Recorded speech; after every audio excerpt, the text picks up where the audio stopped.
जय गुरुदेव। गुरुर्ब्रह्मा गुरुर्विष्णु गुरुर्देवो महेश्वर गुरु साक्षात् परब्रह्म तस्मै श्री गुरुवे नमः। तस्मै श्री गुरुवे नमः। तपाईलाई सिद्धाश्रम शक्ति केन्द्रको आध्यात्मिक कार्यक्रममा स्वागत छ। आउनुहोस्, आज हामी यहाँहरूलाई जनै पूर्णिमाको विषयमा रहेर केही कुराहरू जानकारी गराउन अगाडि बढ्दैछौँ। हुन त जनै पूर्णिमाको विषयमा एउटा शास्त्र नै छ, अथवा जति बताए पनि यो कम नै हुन्छ। तर पनि यहाँहरूलाई जति बताउँदाखेरि अथवा जति बुझ्दाखेरि यहाँहरूलाई सजिलो र हाम्रो चाडबाड अथवा भनौँ हाम्रो पर्व विशेषलाई अझ सफल पार्न अगाडि सक्नुहुन्छ। त्यसको लागि हामी त्यही अनुरूप बसेर यहाँहरूलाई जनैपूर्णे विषयको सेरोफेरोमा बताउँदैछौँ। समथर फाँटका गराहरूदेखि गैरीखेतसम्मको रोपाइँ सकिसक्यो होला।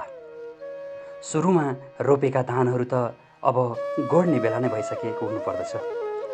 भदौरे धानका बालाहरू फुट्न नि थालिसकेको होला र अब यो रोपाइँपछिको आनन्दमय समयमा थप आनन्द गर्नको लागि अथवा थप आनन्दको लागि चाडपर्वहरू धमाधम अथवा फटाफट आउन थालिएका छन्। वास्तवमा रोपाइँलाई आनन्द तरिकाले सुस्केर हाल्दै हामीले समयलाई बिट मार्दै रोपाइँलाई बिट मार्दै अगाडि बढ्दाखेरि अबको समयमा चाडबाडले पनि जीवनमा एउटा बेग्लै रमाइलो थप्दै थप्दै अगाडि बढिरहेको हुन्छ। खुसियालीको चाड विशेष विभिन्न रङ्गीन राखीहरूले पसलहरूमा झिलिमिली बनाइरहेको हुन्छ। अनि दिदीबहिनी हुनुहुन्छ भने आफ्नो आफ्नो दाजुभाइका लागि राखी खरिद गर्नु भइसक्यो त? अनि दाजुभाइहरूले पनि आफ्ना दिदीबहिनीहरूको लागि के कस्ता उपहार दिने तर्खर गर्नुभएको छ त? आज हरेक चाडपर्वको आफ्नो आफ्नै महत्त्व र सन्दर्भ हुन्छ। जस्तै कुनै चाड माटोको चाड हुन्छ, कुनै पानीको चाड हुन्छ। तर आज जनै पूर्णिमा भन्ने धागो र बन्धनको चाड हो। धागो अर्थात् बन्धन, पवित्रता र सुरक्षाको बन्धन। ब्राह्मण र क्षत्रिय पुरुषहरूले हिन्दू परम्परा अनुसार यज्ञोपवीत अर्थात् जनै लगाउने चलन रहिआएको छ। बाल्यकाल पश्चात विधिपूर्वक व्रतबन्ध कर्म सम्पन्न गरी गुरु पुरोहितद्वारा अरूले नसुन्ने गरी कानमा गायत्री मन्त्रको उच्चारण गरेपछि एउटा निष्ठामय धर्म र सत्यको बाटो अवलम्बन गर्न दृढ सङ्कल्प लिएर देब्रे काँध माथि पर्ने गरी दाहिने हातको मुनतिर पारेर गुरु पुरोहितले मन्त्रेर तयार पारेको जनै ग्रहण गरिन्छ। यसरी मन्त्रेको जनै 6वटा काँचो धागो 6 सुते धागोले 2 बेग्ला बेग्लै गाँठो पारिसकेपछि सबैलाई एकै ठाउँमा राखेर तयार पारिन्छ, जसलाई वार्षिक रूपमा जनै पूर्णिमाको दिन परिवर्तन गर्ने चलन रहिआएको छ। जनैमै रहने 2वटा शिखाहरूका 6वटा धागो डोरामध्ये एउटा शिखामा रहेका 3वटा डोरालाई ब्रह्मा, विष्णु र महेश्वर तथा अर्को शिखाको 3 डोरालाई कर्म, उपासना र ज्ञानको योग मानिन्छ। जनै पूर्णेको दिन मन्त्र जप्ने मन्त्र यस्तो रहेको छ: येन बद्धो बलिराजा दानवेन्द्रो महाबलम तेन त्वाम प्रतिबन्धानामि रक्षमा चल मा चल। अर्थात् जुन रक्षा काँचो धागोले दानवहरूको महान राजा बलिराजालाई बाँधिएको थियो, म तिमीलाई त्यही धागोले बाँध्दछु। यो रक्षा बन्धनले तिम्रो सदैव रक्षा गर्नेछु।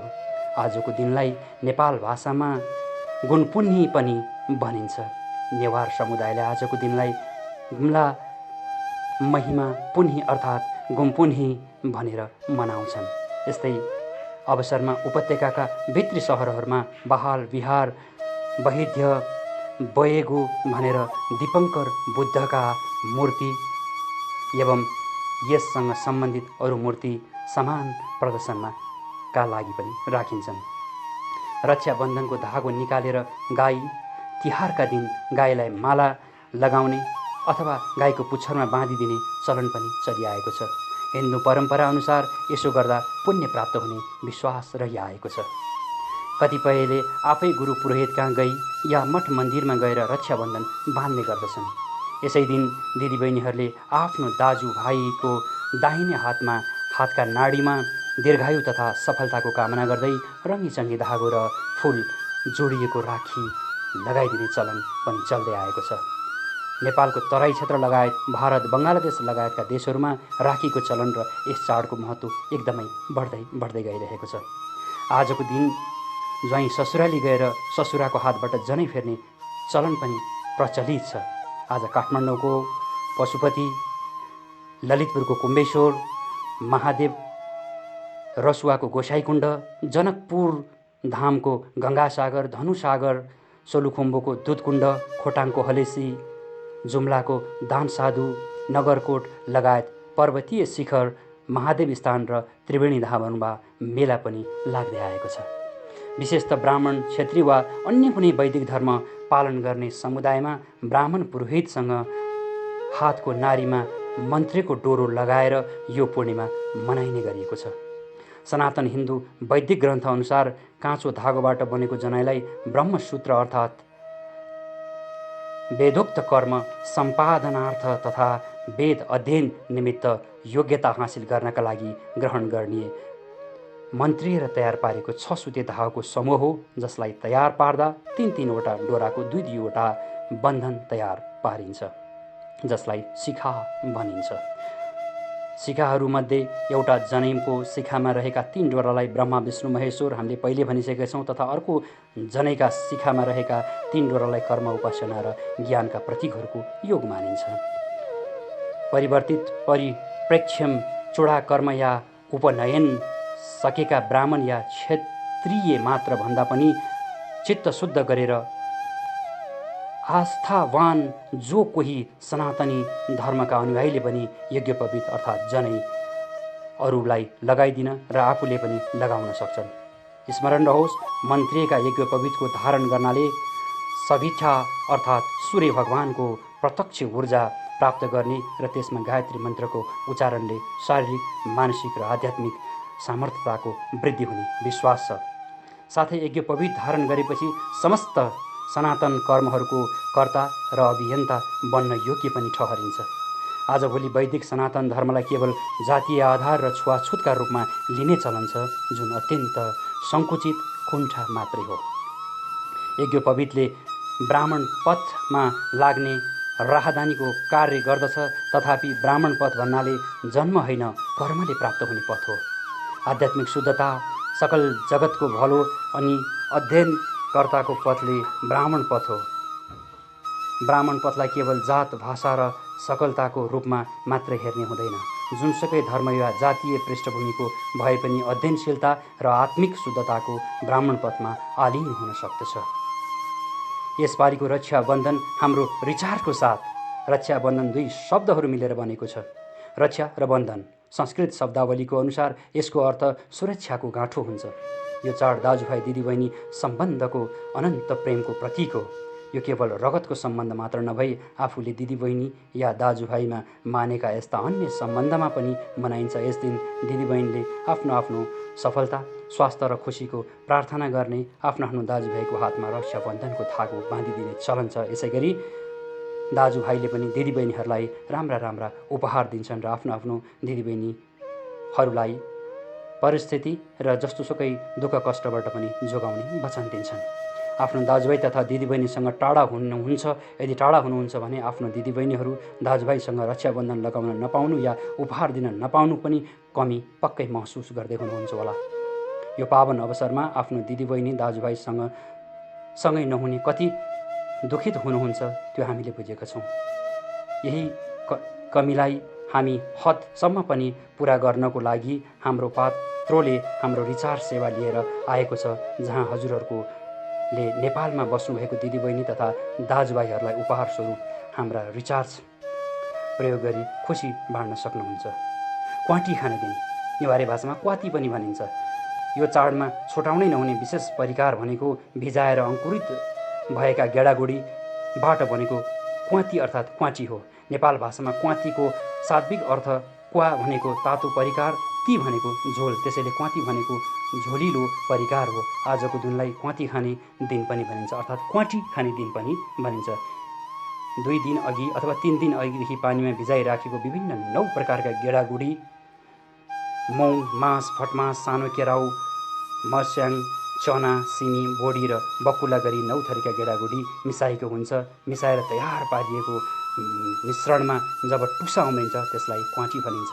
हरियो टुसा पलाएको गेडागुडलाई विशेष गरी झोल तरिकाले झोल रूपमा बनाएर रूप परिकारमा मिठो परिकारमा खाने गरिन्छ। यो दिन विशेषको महत्त्वपूर्ण पनि अत्यन्तै राम्रो हुन्छ र यस दिन खाएको क्वाँटीको स्वाद नै अलौकिक र अर्कै हुन्छ। जुन क्वाँटी बिहानको क्वाँटी र बेलुकाको क्वाँटीमा पनि फरक पर्न जान्छ स्वादमा। क्वाँटी पकाउने आफ्नो आफ्नै तरिका हुन्छ। भुटेर झोल पारेर शाकाहारी स्वाद अथवा विभिन्न चिजमा मिसाएर पनि यसलाई तयार पारिन्छ। आजको दिन क्वाँटी खाएमा पाचन क्रियाका सम्बन्धित विभिन्न रोगहरू हट्ने जनविश्वास पनि रहिआएको छ र यो एक किसिमले वैज्ञानिक प्रुफ पनि छ। नेवार समुदायहरूले क्वाँटी खाने विशेष प्रकार क्वाँतीलाई क्वाँती भनिन्छ। देशमा हुनुहुन्छ या विदेशमा हुनुहुन्छ, परिवारसँग हुनुहुन्छ या परिवार बाहिर हुनुहुन्छ, तपाईँ जुनसुकै धर्ममा आस्था राख्नुहुन्छ वा बस्नुहुन्छ भने पनि तपाईँ हामी जहाँ छौँ त्यहीँ आजको यो संस्कारित काँचो धागो वा दाजुभाइ तथा दिदीबहिनीहरूको माया स्नेह र बन्धनको चाडले हामी सबैलाई यस आदिकालीन परम्पराको निरन्तरतालाई युगौँ युगसम्म निरन्तर प्रेम सद्भावको चिनारीको रूपमा अघि बढिरहोस् र सबैको रक्षा होस्। जनै पूर्णिमाको रक्षाबन्धनको शुभकामना संस्कृत दिवसमा पनि यहाँलाई हामी दिन चाहन्छौँ। संस्कृत भाषाको वस्तुगत महत्त्वलाई जनसमक्ष पुर्याउन र संस्कृत साहित्यमा रहेको विशाल ज्ञानको अनुसन्धान गर्न वैदिक समुदायहरूलाई यसप्रति उत्प्रेरित गर्ने विद्यार्थीका लागि संस्कृत भाषाको अध्ययन गर्ने प्रेरणा दिने हरेक वर्षको जनै पूर्णिमाको दिन विश्व संस्कृत दिवस मनाउने गरिएको छ। 5000 वर्षभन्दा पुरानो इतिहास रहेको संस्कृत भाषाको दिनै नै श्रावण पूर्णिमाको दिनमै वेद पाठको सुरुवात हुने भएकोले आजको दिनमै संस्कृत दिवस भनेर मनाउन पनि थालेको छ। संस्कृत भाषामा रचना भएका ग्रन्थहरू रहेका ज्ञान प्रचार र प्रसारमा सहयोग पुर्याउने हेतुका साथ आजको दिन विश्व संस्कृत दिवस विभिन्न कार्यक्रम आयोजना गरी मनाइँदै पनि छ। संस्कृत भाषाको सम्वर्धन र प्रवर्धनका लागि विश्व संस्कृत दिवस मनाउन लागेको हो। अहिलेको युवा समुदायमा संस्कृत भाषाप्रतिको मोह त्यति नरहेको हुँदा पनि आजको दिन संस्कृत भाषाको मोह युवा पुस्ताहरूमा स्थापित गराउनेका सोच आजको दिन यसै दिन मनाउन थालेको हो। आजको दिन देशभर संस्कृत जागरणले विभिन्न कार्यक्रम आयोजना पनि गर्ने गरिएको छ। हुन त हामीले संस्कृतको भाषामा यति जोड किन दिएको भन्नुहोला भने यो संस्कृत भाषाभन्दा पुरानो सत्य र सही अर्को भाषा कुनै पनि छैन र यसलाई देव भाषा पनि भनिन्छ। र आजकै दिनमा संस्कृत भाषाको पर्व पनि भएको हुनाले मैले यसमा क्वाँटीको विषयमा अलिकति जोडेको पनि हो। जनैका विषयमा क्वाँटीका विषयमा अन्य कुराहरू यदि यहाँहरू पनि जनै कसरी धारण गर्ने अथवा जनै धारण गर्ने पहिलादेखि नै धारण त गरिरहेको विधिपूर्वक छ कि छैन अथवा त्यो जनै धारण गर्दाखेरि मैले सही सत्य गरेको छ कि छैन भन्ने यदि यहाँलाई लाग्छ भने सिद्धाश्रम शक्ति केन्द्रमा पनि उक्त दिन गुरु पूजन लगायत विभिन्न देवदेवीको पूजन पश्चात जनै धारण गरिन्छ। यहाँहरूले पनि आएर जनै धारण गरेर अगाडि बढ्न सक्नुहुनेछ। कतिपय अवस्थामा हामीले जनै उल्टो पनि धारण गरेको मैले भेटिरहेको छु। किनभने जनै फेर्ने बेलामा हामीले त्यो लगाइरहेको जनैलाई पैँताला मुनिबाट अथवा खुट्टाबाट निकालेर फ्यालेको पनि देखिएको छ। वास्तवमा ती अलिकति सही होइनन्। त्यो जनैलाई लगाइसकेको जनैलाई फेरि खुट्टाबाट फ्याल्नुभन्दा त्यसलाई तिरबाट नै तान्न पनि सकिने अवस्थाहरू हुन्छ। त्यसकारण कुन तरिकाले जनै फेरिन्छ अथवा विधिवत अवस्थामा कसरी जनै फेरिन्छ, कसरी जनै लगाइन्छ यहाँहरू बुझ्न चाहनुहुन्छ भने यहाँहरू सिद्धाश्रम शक्ति केन्द्रमा जनै पूर्णिमाको दिनमा आएर पनि यहाँले गुरु पूजन लगायत विभिन्न भगवान भगवतीको पूजनमा रहेर जनै धारण गरेर पनि अगाडि बढ्न सक्नुहुन्छ भन्दै आजको लागि जनै पूर्णिमा विशेषमा यति नै। आउँदा दिनहरूमा फेरि अन्य विशेषहरूमा रहेर यहाँहरूलाई जानकारी गराउने वाचाका साथ अहिले बिदा हुन चाहन्छु। हस्त धन्यवाद। जय गुरुदेव।